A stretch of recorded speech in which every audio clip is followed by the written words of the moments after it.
So, hello everyone. This is my bag base. Yan. Yan po yung gagamitin ko para sa aking gagawin na naman na next project or yung tote bag ulit.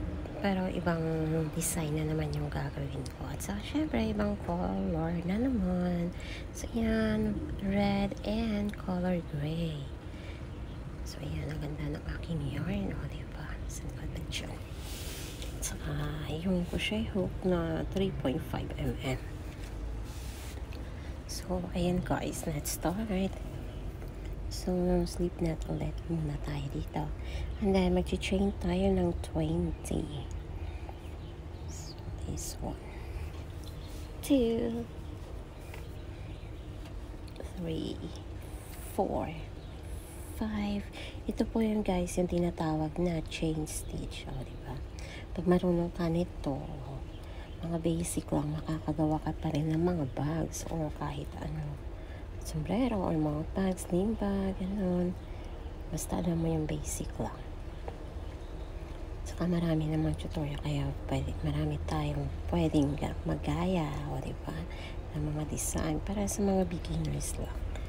Kaya yan. So, ayan, naka 20 chain na ako guys. Chain 1 ako muna. And then, sa next na stitch, magsi-single crochet stitch. So, ayan lang yung gagawin guys. So, every stitch dyan, magsi-single crochet tayo.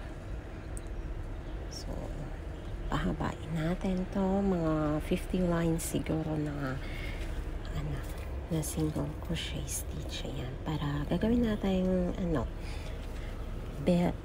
base ng ating bag. Ayan, para sa ating tote bag, para mas maganda siya at matibay. O, diba? So, ayan. Ito naman yung tinatawag, guys, na single crochet stitch. Ayan. Inungga, abiday. Sige lang bala. Single. single. Pareho lang na. Diba? Ayan, single crochet stitch. Alam mo na yung chain stitch, single crochet stitch, double, half double crochet, triple crochet. Mga ganun lang siya yung mga basic. Kaya makakagawa ka na talaga ng mga bags. At kung ano na yung gusto mo gawin, marami namang pwedeng masundan ng mga tutorial. Ayan.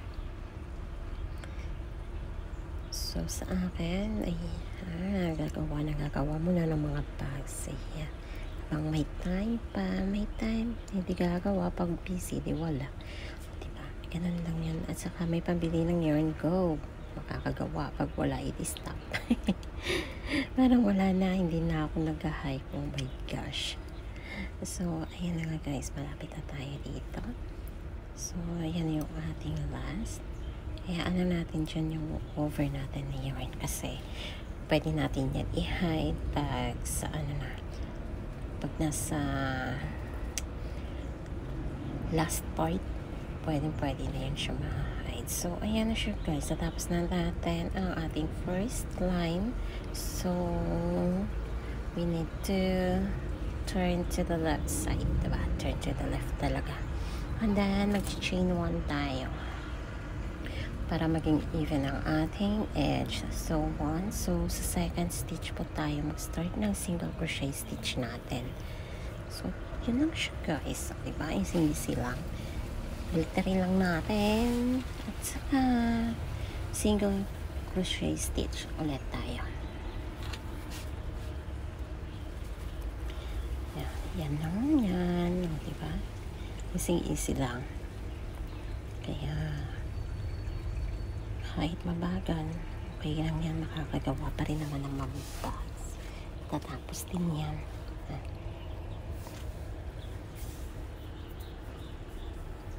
So, ayan. Pero depende sa inyo guys kung gaano kalaki yung bag, yung base na gagawin ninyo. Pwede nyo mahabaan pa or iksian, pwede yan. So, sa akin ginawa dito is na, 20 chains yung ginawa ko. Kasi gusto ko medyo malapad na naman yung gagawin ko bag. Na tote bag, o diba?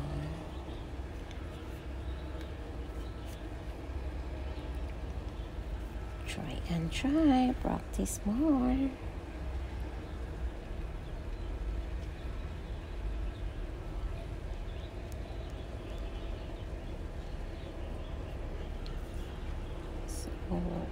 practice makes perfect. So, okay na. Tuloy-tuloy lang namin ang paggawa.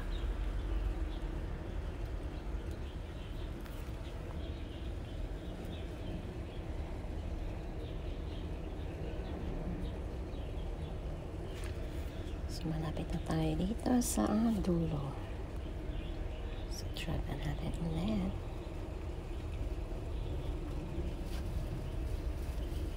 So, ayan. Lapit na.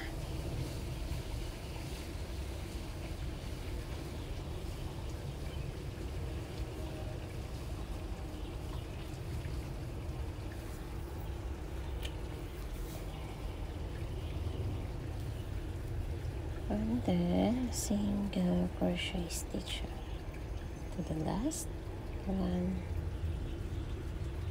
Ayusin natin. Ayan, nag-blurred na tuloy. Diyan pa tayo mag-end. So, ayan na siya guys. And then, turn ulit ng sa left side again. So, para increase natin yan, pahabain natin. So, ayan, magic, diba? Ayan na. Nandiyan na, diba? Ang ganda na tingnan. Kasi, solid yung, yung edge niya. So, ganito lang siya, guys, yung ginagawa ko. Ayan. Pakita ko ulit sa inyo. And see, last 2 single crochet stitch. So, ayan, sa last. Nanan natin. Yan po yung ating last single crochet stitch. Then over, pull on the loop, and then turn to the left side, and then chain 1. So, ayan yung first stitch, guys. So, sa second po tayo na stitch start ng ating single crochet stitch. O, diba? So, yun lang. O, diba? Easy lang na siya. Haba-habain pa. Para mas maganda siya.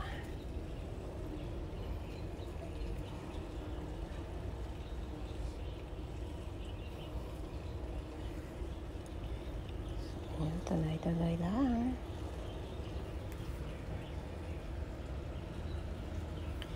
Single crochet stitch.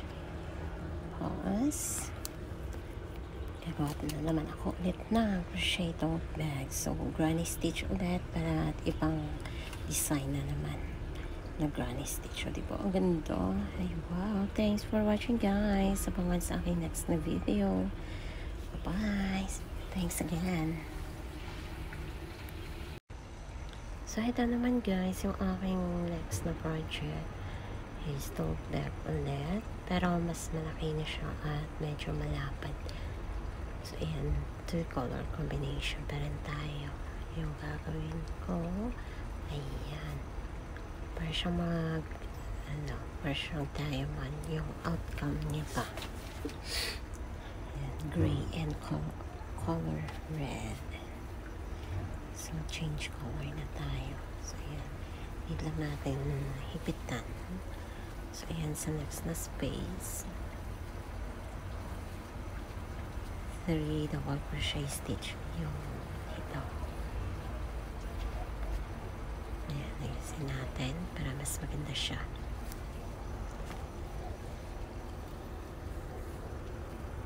So, ayan, 2 double crochet.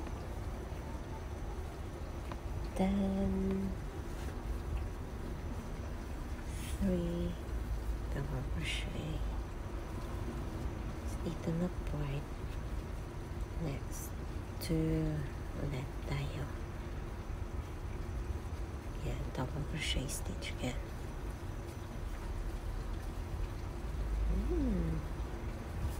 Yan.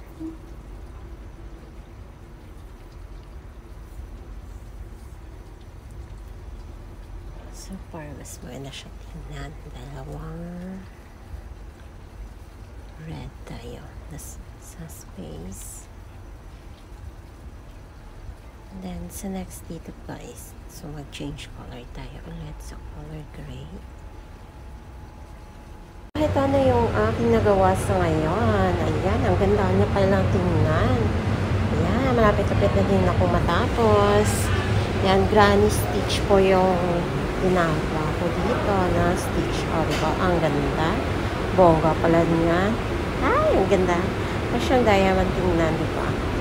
Oh, bongacious ang aking ginawang tote bag. Oh, yan. Wow, wow talaga. Ang ganda. Ayan, malapit-lapit na siya matapos, guys. Ayan. Malaking tote bag po. Ito yung ginawa ko. Ayan. Ay, ganda. Thanks for watching. Ayan. So, ito yung aking bag strap para sa tote bag na ginawa ko. Ayan, granny stitch din siya.